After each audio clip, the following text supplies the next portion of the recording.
Welcome back to Earthtalk. We were given feet to walk the earth and eyes that long for the skies. Ever watch a bird take flight or stars twinkle at night and notice your desire to stretch your own wings and fly? We were meant to be so much more than we think. Today, let's take a trip with a 13-year-old on her joyful first flight. While you watch, hold one of your own dreams close to your heart. On July 29th, 2013, during a perfect dual trine of air and water conjuncting, we met Instructor Ben at the DuPont Pier Airport for a discovery flight. And she knew her pilot's alphabet and had her sights set on the sky, watching a rather low ceiling with limited visibility as we approached from the west.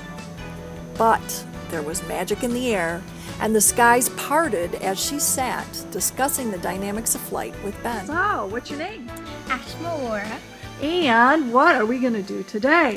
I'm going to have my first flying lesson. Really? Yes. Waara, that's my last name. How come we have the same last name? Because we're sisters. Oh, that's right. Yeah. And our dad. Tell us about our dad. Well, we share the same dad, and he was a pilot, so we kind of follow in his footsteps. Okay. His name was Bill Waara, and he died on Christmas Day last year. And Correct. one of the things we promised him is that you would follow in the family footsteps and fly. So today's the day. Yes, it is. How are you feeling about it? Anxious. Anxious? Yes. Is it excited or nervous? Excited. So you're going flying. Do you think you can get those butterflies in formation? Yeah. And so then you'll be all ready to rock? Yeah. And have you ever flown before? No. Well, not by yourself. Not by myself. But you did fly up here from? Florida. Yeah, where? In Fort Lauderdale, Florida. Okay, and so you're a veteran of being in a plane, but you have not yet piloted yourself. Yep. If you had any tips for pilots that are just learning, what would you say so far? Don't be nervous, because it's really easy, and as soon as you get in the air, you'll get the hang of it. Okay. We turn the wheel, tip the airplane. The wing is always pulling up. Always pulling up. It doesn't matter. You flip it all the way over. And the fuel selector valve is here. So you did some prep. What's this thing? It's basically just a book to help you study before you go to fly. How do airplanes fly? Can you show us the picture why? Yes, I can. And in your own words, you got to be how old to do your first flying? 13. Okay. And you got to be how old to get to solo? 16. And you got to be how old to get your license? 17. Yeah, I don't want to brag or anything, but I was 16 when I sold and 17 when I got my first license. So here's the diagram, and you've been studying how airplanes fly. In your words, what's the story? How do they fly? Four forces: gravity, lift, thrust, and drag, all interact along with the low pressure below the airfoil wings that are rushing to the high pressure, which is up above the top of the wing, and it lifts thousands of pounds of metal and womankind into the Wright brothers' popularized flying And machine. you've got your instrument panel that you've been studying, Yes. and you've got show us the elevator on the picture, The elevator is right here. and the ailerons. Is and, right here, and the rudder is here. Yeah, and you got 3 axes. How does it work? Show us. Longitude is straight from the nose to the tip of the plane. Uh-huh. The lateral axis is from wingtip to wingtip, Uh-huh. and the vertical axis is from the at the intersection of both. Well, that sounds pretty accurate. Okay, so you got 3 dimensions you're flying in instead of just 2 with a car. And yet, you told me you thought it might be easier than a car because... Well, because when you're in a car, you have to constantly check, make sure you're in the lane, and make sure your lights are on, and whatever. But when you're in a plane, it's just, I feel it was easier. All you have to do is make sure that your feet are on the rudder pedals, and make sure you're looking around, making sure your altitude is even with the horizon. And it's just easy. Okay, and you have driven one thing. What did you drive last week? A tractor. Yeah, so you got a little experience, don't you? A little. Let's go I check can out. ride a bike, so. Okay, That's and you help. can roller skate, I Yes. understand. You have a white pair of roller skates with pink plates. Yes, I do. Well, let's get started. Are you ready? Yes. Zoom! So, flaps are down, fuel quantities checked. Make sure we've got these lights on. These are warning lights. They won't be on when we're flying. And then go ahead and shut the master switch off. Okay, alternate static. A little stiff. You can tell it works on assessment because it'll bounce the vertical speed. Ozma was prepared, having See, I can studied the shut Learn to that. Ride pre-flight manual. Shuts the tanks off. And why would we want to shut the tanks off? So the water doesn't come in? Well, it stops the gas from Oh. going from the wings to the engine. Oh. There's one time other than maintenance when you'd want to be here. If you got a fire up there. Oh, yeah. If you got a fire up there, you want to shut the gas off. You don't want to pour gas on a fire.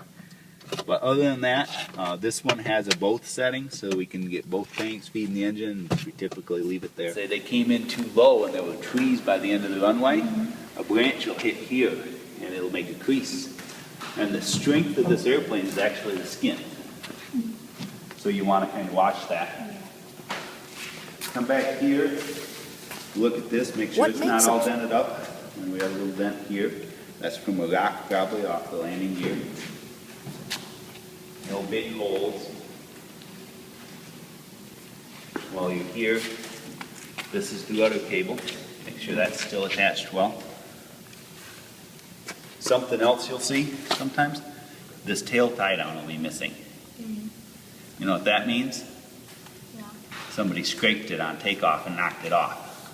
And then you look to see. This one actually has a patch around it. First, they thoroughly learned the pre-flight of the aircraft, a walk-around that examines every leading edge for smoothness and every mechanical and rudder cable for firmness.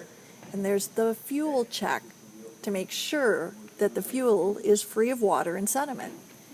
There's the pitot tube check that allows the ram air calibrating the instrumentation to be showing us how our flight is going. So it's And all there's the engine fuel? block check to make sure that it's bird and nest free. Then we shouted, "Clear prop!"